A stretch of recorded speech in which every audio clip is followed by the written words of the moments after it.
Hi, friend. Welcome to Holly's Highlights, a podcast designed to encourage, inspire, and equip you to intentionally live your life full of purpose. I'm your host, Holly Kirby, motivational speaker, leadership cultivator, marketing strategist, and personal cheerleader. Let's check out today's highlight. Might I ask a personal request? Would you mind taking a moment to rate, even leave a review of Holly's Highlights podcast? I'd sure appreciate your time and consideration, as rating and reviewing helps others locate Holly's Highlights podcast and hopefully provide more opportunities for the time and intentionality of these episodes to be shared to encourage, inspire, and equip others to intentionally live their lives full of purpose too. I greatly appreciate you doing so, and thank you to those who have already rated and reviewed. Holly's Highlights podcast has a 5-star and a 5-star rating, is ranked top 10% globally of all podcasts, is listened to on every continent, and is ranked in the top 10 on Good Pods for how-to, Christianity, and self-development, and top 50 for business. Thank you. And thank you for listening to and sharing with others Holly's Highlights podcast. Hi, friends. I recently survived a month where the aftermath left me, completely sleep deprived.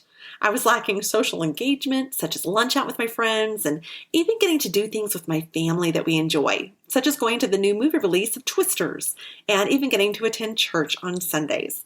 Now, the result of all of this, I found myself getting really grumpy. Now, grumpiness can look like different things in different people. Being moody, irritable, frustrated, or for some, even anger can present itself. Now, of course, we've all heard it before as to what to do to avoid being grumpy. For some, it's things such as avoiding alcohol, caffeine, and other stimulants, whether that be drugs, tobacco, etc.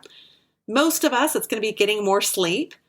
And then there's that identifying what makes you grumpy, so those triggers or any patterns you have. And to do that, you can either journal or simply make a mental note.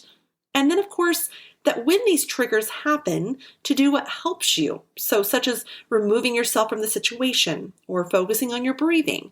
For some, it's meditation, being alone, listening to music, talking to friends, taking a walk, reading. I personally enjoy spending time in God's Word. Now, some scriptures that help me is, first of all, Philippians 2:3. Do nothing out of selfish ambition or vain conceit, but in humility consider others better than yourself. And Proverbs 11:25, the generous will prosper. Those who refresh others will themselves be refreshed. These remind me to focus on others, not on myself or whatever is making me grumpy. The second one I like to look at is Psalms 46:10. Be still and know I am God, which simply reminds me to stop, to sit, and just to allow my entire being to simply be still. Something that is often against our very go-go, take-action nature, right? And then the third is Romans 6:12. Do not let sin control the way you live. And Ephesians 4:26. In your anger, do not sin. Do not let the sun go down while you're still angry, and do not give the devil a foothold. These remind me that whatever emotion I'm feeling, not to give way to it or to where it travels down a path of sin, and definitely not to let Satan have an opportunity to use it. Now, one thing to clearly understand and remind ourselves here, emotions can be healthy and normal. We do have to learn how to recognize, to process, and handle our emotions, though. In the movie Snow White, we're introduced to 7 dwarfs. Can you name them? Okay, here we go. 1, 2, 3, 4, 5, 6, and 7. Okay, we'll see how you did. But have you ever wondered why they're all representative of emotions, feelings, and even qualities that we can have in life? Well, an article in GeeksforGeeks.org breaks it down. So here we go. Let's see how you did. First one, Doc, who was wise. The second one, Happy, who was joyfully optimistic. That third one is Sleepy. Well, just that, a slumbering dwarf. The fourth one, Bashful, who's shy and timid. Fifth one, Sneezy, the dwarf with a perpetual cold. The sixth one, Dopey, the silent yet expressive dwarf. And of course, that seventh one, Grumpy, the cantankerous contrarian. Well, 78 years later, movies such as Inside Out are still having main characters based around joy and fear, anger, disgust, sadness. For the intent, as ABC News puts it, that all emotions are valid and serve a purpose. So how do we recognize, process, and even handle such emotions purposefully? Well, first step, recognize that we go through different seasons of life. And with those seasons of life, it is okay to not be okay. Listen to that again. It is okay to not be okay. Keep in mind that it's just that, though. It's a season. So often people walk through life trying to push aside a feeling. They tell themselves it's not okay or they shouldn't feel that way, or they might even think such feelings make them feel weak or less than, or they run to go get help to this feeling is wrong.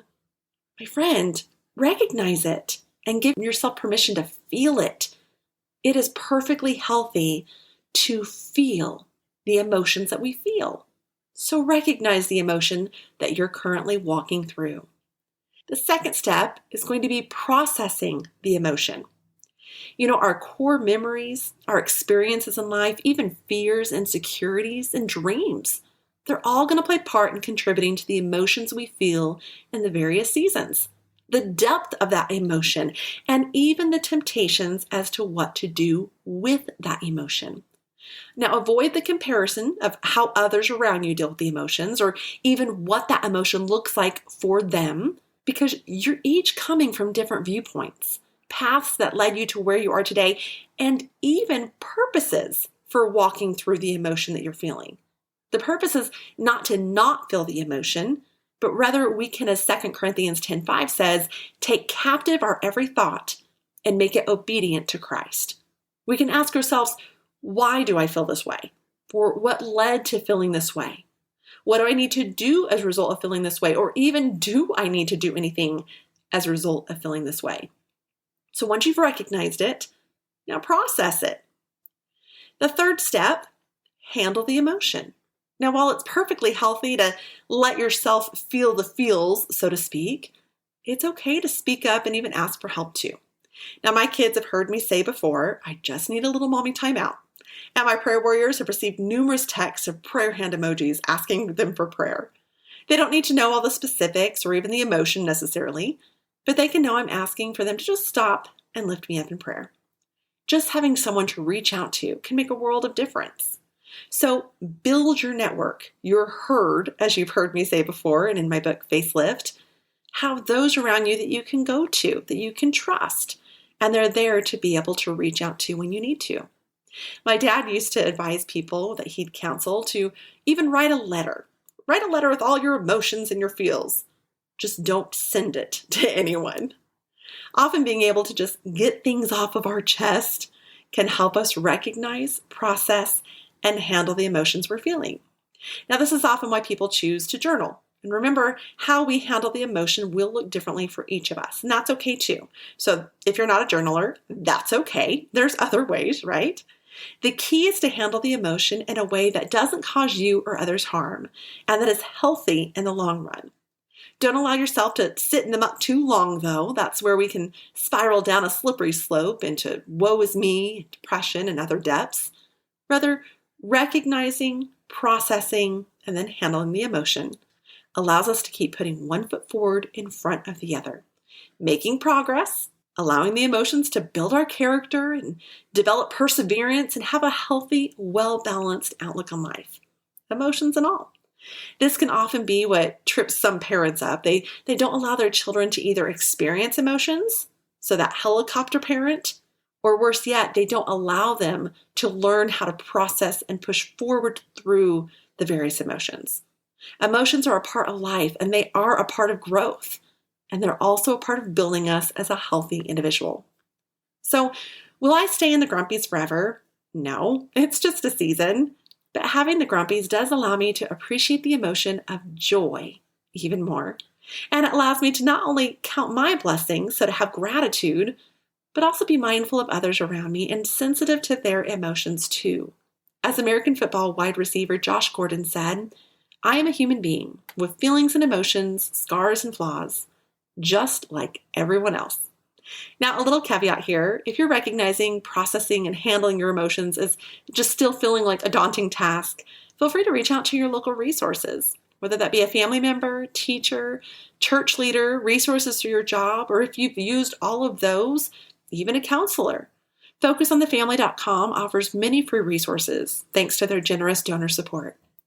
You can also check out other related episodes here on Holly's Highlights, such as 4 Tips to Have a Grateful Heart in Season 1, Episode 7, How to Deal with Disappointment, Season 2, Episode 20, A Season of Rest, Season 2, Episode 23, How to Have an Attitude of Gratitude, Season 2, Episode 26, How to Deal with Grief, Season 3, Episode 4, and 4 Areas for Balancing Our Health and Wellness, Season 3, Episode 7. So as you go about your day, whatever season of life you're in, whatever emotion you're experiencing, recognize it, process it, and handle it as you bloom where you're planted and enjoy the journey you're on. Have a great day for a great day, my friend. Thank you for joining me on this journey of life. I hope that today's highlight has been encouraging, inspiring, and equipping so you can go out and live your life full of purpose. I'd be honored if you'd take a moment to leave a review, or better yet, subscribe. We can also stay in touch by joining my email list at hollycurby.com. That's HOLLYCURBY.com. Until next time, make it a great day for a great day.